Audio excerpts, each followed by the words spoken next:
Hey guys, Michelle Kinney here. Thanks for checking in. Thanks for checking out my video. I'm going to make a quick video today on selling a put, and I'm going to give you an exact example of what I did this morning. So this morning, I haven't had any coin shares for a while. So typically I trade the same underlyings over and over again, week to week, and I'm just trying to create myself income, right? That's what I talk about in all these videos. So I haven't had any coin for a week or two.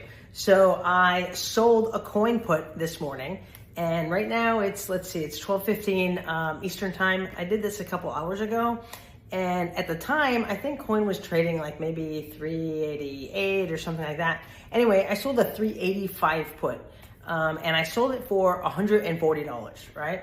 So here's what that means, right? And the expiration, by the way, is today. So today's Friday, the 11th of July. I did it this morning.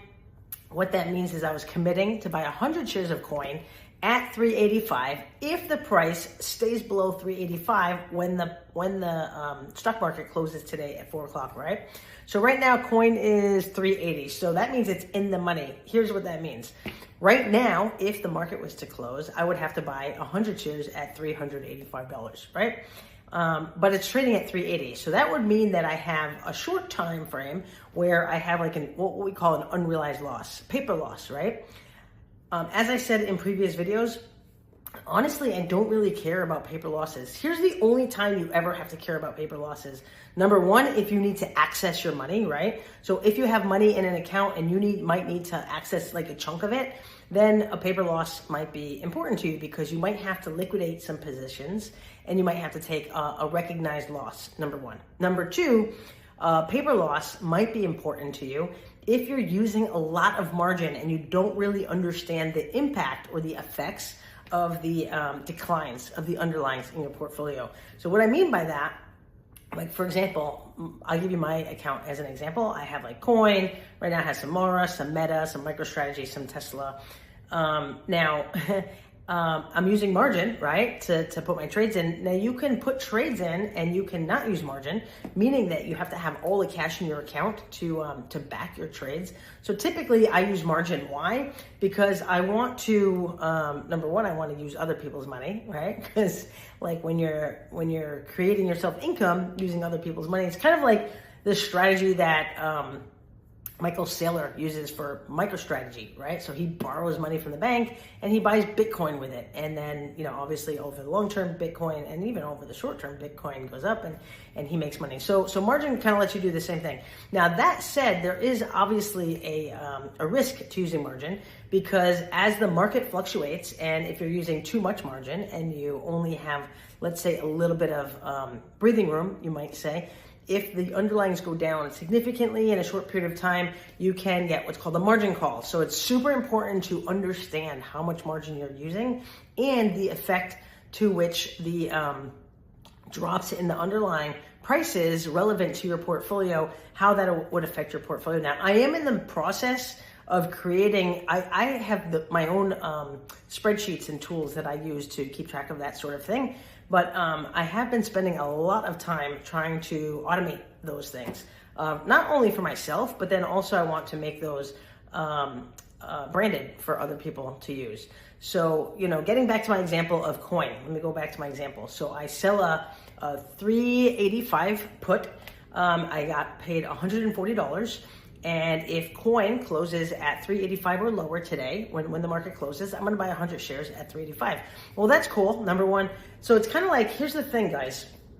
I sold the put, I made $140. It's only a one-day trade.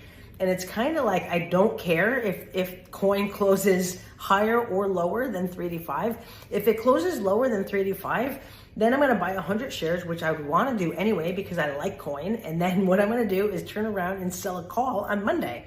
In fact, if I look at July 18th coins right now, a 385 coin, they're going for, at the moment, the last trade was 1137. So here's what that means. Let's assume the market's closing right now and I have to buy 100 shares at 385, okay? I'm gonna have a $5 unrealized loss as I said a moment ago, I don't really care. I care about recognized or realized losses and realized gains. How much money do I have to take out of my pocket? How much money do I put in my pocket? I don't really care about paper gains or paper losses, right? In any event, let's just assume the market's closing. I buy 100 shares at 385. On Monday, I'm going to turn around and I'm going to sell a 385 call that expires Friday. And assuming the market closes now at the price it is now, it's $1,100, $1,137.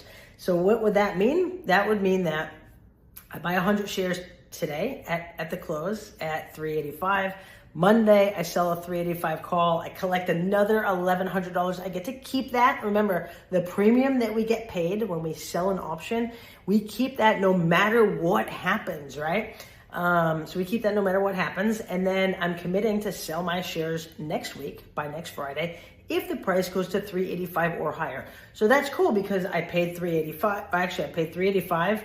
And then I'm going to be okay with selling them at 385, and I'm collecting $1,100 for the week. So if the price goes higher or stays higher than 385, it's all good. I keep the $140. If it goes down, it's all good. I keep the 140 and I buy the shares and then I sell a call next week. It's all good either way. Here's the thing about trading. I try to trade where I don't know what's going to happen tomorrow. I don't have a crystal ball. Like I don't even watch the news, honestly. I'm not watching the news. I spent the morning, I made some breakfast. I have a new puppy. I took him to doggy daycare. And then I just walked back from the daycare place back to my place. So I'm not attached. What I'm saying is I'm not attached to my laptop. I'm not looking at screens all day. I want to live the lifestyle that I want to live, and I want to make income as I go. And trading options lets me do that. Now, by the way, I want to throw in this little perk of information, you might say. So right now, obviously, it's let's see, it's 12:21 p.m. Eastern time, right? So coin is kind of going like this right now. Coin is trading at 381.71. So I had sold my put this morning for $139. I could, if I want, I don't talk a lot about this type of thing in these free videos on YouTube because sometimes certain things that I talk about I think are a little bit more advanced. But I'm going to give you a really good tidbit of advice that I talk about in a lot of my advanced type classes. I could, if I want, buy my contract back. Here's what I mean by that. You are never like stuck in a contract, right? So option selling is very flexible. Like I sold the contract this morning. I could buy it back at any time before it expires at the market, which might be more or less than what I originally got paid for it. For example, right now, I could buy it back for about $430 right now. So the last trade right now is $430. Now, how do I know this? Some people will say, Michelle, how do you know these things? Okay, whoever you're trading through, whatever your broker dealer is, you'll see what the trades are. It's kind of like, if you're buying 100 shares of Apple, you're going to see what the trades are based on the data that you get, the data feed from your broker dealer. And you don't pay for that data. That's not something that you pay for, just in case you're wondering. So if I wanted to, and also, just so you guys know, the price of a contract, just like stock, fluctuates. It goes up and down. So right now, I'm looking at my laptop as I'm talking to you guys, right? So right now, the price of my 385 put is last trade at $410.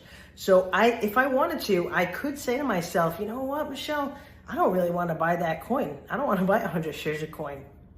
I would rather not buy the coin. So I could buy my contract back. I pay market price, which in this case is like $410. That means I got paid $140, I paid $410, and whatever that difference is, I can't do that difference in my head. It's like $280 or something like that. I would take a recognized or a realized loss of that $280, whatever that number is. So you always have that flexibility. So it's so great trading options. So not only do I create income for myself, I could change my mind if I want to. I'm committing to buy a stock that I like anyway at a price that's cheaper than where it was trading at when I put the trade in.